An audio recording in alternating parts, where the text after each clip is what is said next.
Hello दोस्तों, स्वागत है आपका हमारे यूट्यूब चैनल उत्तराखंड ज्ञान विद जीवन में। उत्तराखंड सामान्य अध्ययन सीरीज जो कि हम BS नेगी जी की पुस्तक से देख रहे हैं। आज उसका हम देखेंगे 27वां चैप्टर जो कि है हमारा चंपावत जिला। इससे पहले के सभी जो 26 चैप्टर हम कर चुके हैं उनका लिंक यानी प्लेलिस्ट के साथ डिस्क्रिप्शन में दिया हुआ है। इससे पहले जो भी हमारी सीरीज चली हैं या समाप्त हो चुकी हैं या जो सीरीज अभी चल रही हैं जिसमें उत्तराखंड करंट अफेयर्स, सामान्य हिंदी, उन सभी के लिंक डिस्क्रिप्शन में दिए हुए हैं, उनको चेक करिए। हमारा Telegram channel, WhatsApp channel, Facebook page, इन सभी के लिंक डिस्क्रिप्शन में दिए हुए हैं, उनको फॉलो ज़रूर करें। और PDF इत्यादि के लिए आप हमारे नंबर 7895127508 पर संपर्क कर सकते हैं। UKPSC और UKSSC की आगामी सभी परीक्षाओं के लिए सामान्य हिंदी के कंप्लीट नोट्स सिलेबस के अकॉर्डिंग हमने तैयार कर लिए हैं। उन्हें प्राप्त करने के लिए आप इस नंबर पर संपर्क कर सकते हैं। और जो भी PDF आप लोग के लिए अवेलेबल है उनके वीडियो आपको ऑलरेडी यूट्यूब पर मिल जाएंगे, जो नहीं हुए हैं वो आ जाएंगे। उत्तराखंड का इतिहास, उत्तराखंड संपूर्ण जिला सीरीज, उत्तराखंड परीक्षावाणी, इन सभी के वीडियो हमारे समाप्त हो चुके हैं, लिंक डिस्क्रिप्शन में दिए हुए हैं। तो इनकी PDF आप चाहते हैं तो इस नंबर पर संपर्क करें। आगे बढ़ते हैं। तो ये BS नेगी जी की पुस्तक का जो 3rd एडिशन है उसका फ्रंट पेज आप देख रहे हैं। तो इसका आज हम करने वाले हैं 27वां लेक्चर, जो 27वां चैप्टर जो कि है हमारा चंपावत जिला। इसके बाद अगले लेक्चर में हम उत्तराखंड की भौगोलिक व्यवस्था आदि ये सारे चैप्टर करेंगे। इस पुस्तक में टोटल 47 चैप्टर हैं, जिसमें से 46 चैप्टर मैं आपको करवाऊंगा। 47वां चैप्टर जो कि करंट अफेयर से रिलेटेड है, समसामयिकी से रिलेटेड है, वो आपने खुद पढ़ना है। तो विदाउट वेस्टिंग टाइम स्टार्ट करते हैं आज का लेक्चर चंपावत। तो पहला पॉइंट है, राज्य का सबसे छोटा जिला अगर पूछा जाए हमसे तो राज्य का सबसे छोटा जिला है चंपावत, जिसका क्षेत्रफल है, क्षेत्रफल के आधार पर बात हो रही है, इसका क्षेत्रफल है 1766 वर्ग किलोमीटर। 1997 में इसकी स्थापना हुई है। सर्वाधिक क्षेत्रफल वाला जिला पूछा जाए तो वो हमारा चमोली है। तो चमोली का क्षेत्रफल प्राप्त होता है 8030 स्क्वायर किलोमीटर। तो ये चीज़ें क्लियर करते हुए चलना है आपने। अगला पॉइंट है, श्यामला ताल के समीप ही विवेकानंद आश्रम है और यहीं पर झूला मेला भी आयोजित होता है। समुद्र मंथन के दौरान जो भगवान विष्णु का कूर्म अवतार हुआ मान्यता है, वो अवतार हमारे चंपावत में ही हुआ था। अगला फैक्ट देखते हैं, झिलमिल ताल, कोली ढेक झीप, गब्यूड़ी गुफा और माउंट एबर्ट, ये सारे स्थल हमारे चंपावत में स्थित हैं। ये आपने ध्यान रखना है, आ सकते हैं। पाताल रुद्रेश्वर गुफा जो कि चंपावत में स्थित है, इसकी खोज 1993 में हुई है। अगला फैक्ट देखते हैं, विवेकानंद जी ने चंपावत में रामकृष्ण शांति मठ की स्थापना 1901 में की, मायावती आश्रम में। बाणासुर किले का अन्य नाम जो प्राप्त होता है हमें वो है मारकोट का किला। अगला है बरमदेव मंडी टनकपुर में, जो कि शारदा नदी में है। तो शारदा नदी में बाढ़ आई थी 1880 में, तो उस बाढ़ में ये मंडी बह चुकी थी। फैक्ट पूछे जा सकता है। अगला पॉइंट देखते हैं, लोहाघाट के अन्य नाम प्राप्त होते हैं हमें लोहारगल पुराणों में, और सुई नाम इसका प्राप्त होता है कत्यूरी काल में। इसी के साथ लोहाघाट के समीप ही ऋषेश्वर महादेव मंदिर, मानेश्वर मंदिर जिसके निर्माता निर्भय चंद हैं, अखिल तारिणी मंदिर जिसे खिलपति मंदिर भी कहते हैं, सभी लोहाघाट में, इन चंपावत में स्थित हैं। अगली जानकारी लेते हैं मायावती आश्रम के बारे में, जिसकी स्थापना 19 मार्च 1899 को H सेवियर ने की। इसी मायावती आश्रम में मानेश्वर मेला भी आयोजित होता है, महत्वपूर्ण तथ्य है। 3 जनवरी 1901 को इसी आश्रम में, देखिए यहाँ पर हमने लिखा भी है, मायावती आश्रम में विवेकानंद जी आए थे 1901 में। अगर डेट पूछी जाए 3 जनवरी 1901, और 1903 में इसी आश्रम में धर्मार्थ अस्पताल की स्थापना की गई है। धर्मार्थ अस्पताल की स्थापना की गई है। आगे बढ़ते हैं, लड़ीधुरा मेला, गोरा अट्टावली जिसे जो राजी जनजाति से संबंधित पर्व है, कालसिन का मेला, जोड़ मेला जो कि मीठा रीठा साहिब में लगता है, ये सारे स्थल हमारे चंपावत में स्थित हैं। ये सारे पर्व चंपावत में आयोजित होते हैं। बग्वाल मेले में फूलों व फलों से बग्वाल का आयोजन 2013 से किया जा रहा है। बहुत ज़्यादा महत्वपूर्ण फैक्ट, बग्वाल मेले के बारे में लगातार फैक्ट पूछते रहता है। और बग्वाल मेले का उल्लेख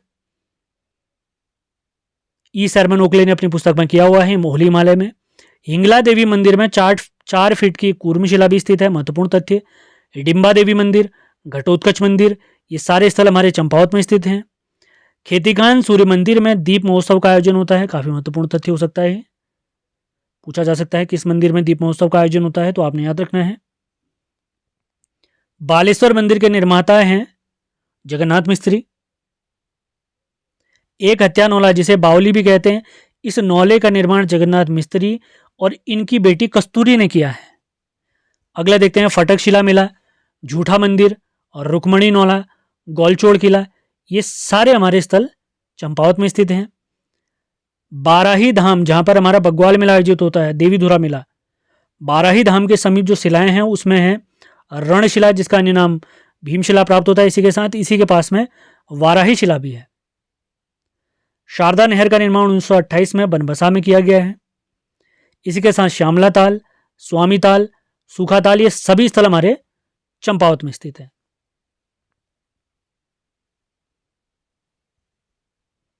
आगे बढ़ते हैं। गुरना माई मंदिर, जैसे गुरना माता मंदिर हमारे प्यारे पिथौरागढ़ में है, तो गुरना माई मंदिर, तारकेश्वर मंदिर, आदित्य मंदिर, ये सारे स्थल हमारे चंपावत में स्थित है। बालेश्वर मंदिर को 1952 में, काफी महत्वपूर्ण फैक्ट, राष्ट्रीय धरोहर में शामिल किया गया है। श्यामला ताल, इसके पास में अभी हमने देखा था झूला मेला आयोजित होता है, और विवेकानंद आश्रम भी स्थित है। इस ताल का क्षेत्रफल 1.5 वर्ग किलोमीटर है। तो इसी ताल के आसपास में एक मेला आयोजित होता है जिसे हम कहते हैं कालसिन का मेला, थोड़ा इससे दूरी पर।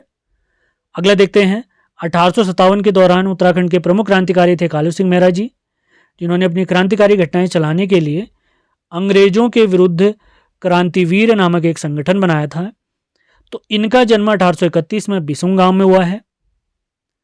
अगला फैक्ट देखते हैं, काली कुमाऊं का शेर कहा गया है हर्षदेव ओली जी को। इनका जन्म 1890 में खेतीखान में हुआ है। अगला फैक्ट देखते हैं, उत्तराखंड का मुसोलिनी इन्हीं हर्षदेव ओली जी को कहा गया, उत्तराखंड का मुसोलिनी। अगर पूछा जाए तो आपने ध्यान देना है। इसी के साथ सबसे कम ग्राम पंचायतों वाला जिला अगर हमसे पूछते हैं तो चंपावत है। ये चीजें भी आपने ध्यान रखनी है। नरसिंह देवता का मंदिर, नरसिंह देवता एक जोशीमठ में भी है, चमोली में, तो नरसिंह देवता का मंदिर भी हमारे चंपावत में स्थित है, ये भी ध्यान रखना है आपने।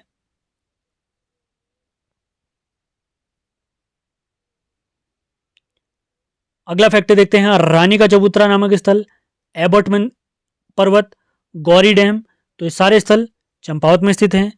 जनजातीय आस्था का केंद्र घटकू नामक स्थल भी हमारे प्यारे चंपावत में स्थित है।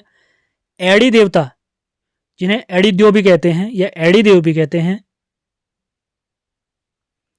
एड़ी धुरा का देवालय अगर पूछा जाए, या एड़ी देवता का जो अन्य नाम प्राप्त होता है हमें, ये धनुष बाण वाला देवता इन्हें कहा जाता है। तो एड़ी धुरा देवता का देवालय, एड़ी धुरा, तो इनका देवालय है चंपावत में। अगला फैक्ट काफी महत्वपूर्ण हो सकता है, 1929 का लाहौर कांग्रेस का लाहौर अधिवेशन, जिसके अध्यक्ष थे जवाहरलाल नेहरू, 1928 की नेहरू रिपोर्ट के विरोध में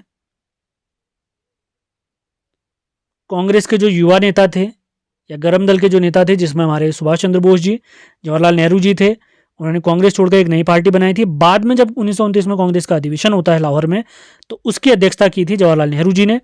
इस अधिवेशन में एक ही लक्ष्य हमने रखा था, पूर्ण स्वाधीनता। तो इसी कांग्रेस के अधिवेशन में कुमाऊं का प्रतिनिधित्व किया है हर्षदेव ओली जी ने, जिन्हें अभी हमने क्या क्या नाम दिए हैं, उत्तराखंड का मुसोलिनी, काली कुमाऊं का शेर, तो ये सारे नाम किसके प्राप्त होते हैं, हर्षदेव ओली जी के। इसी के साथ आज का हमारा लेक्चर समाप्त होता है। उम्मीद है सेशन आपको पसंद आया होगा। तो सेशन पसंद आया तो उसको लाइक और शेयर जरूर करें। पीडीएफ इत्यादि प्राप्त करने के लिए आप हमारे नंबर 7895127508 पर संपर्क कर सकते हैं। इसी के साथ जो हमारी अन्य सीरीज जिसमें करंट अफेयर, सामान्य हिंदी जो चल रही हैं, उनको भी आप फॉलो करते रहें, लिंक डिस्क्रिप्शन में दिए हुए हैं। जो सीरीज हमारी कंप्लीट हो चुकी हैं, जिसमें उत्तराखंड का इतिहास, जिला सीरीज, परीक्षा वाणी है, ये सीरीज हमारी समाप्त हो चुकी हैं, तो आप उनको फॉलो करके जल्दी से अपने नोट्स बनाए, वीडियो देखिए, पसंद आते तो लाइक और शेयर जरूर करें। तो मिलते हैं अगले वीडियो में, धन्यवाद।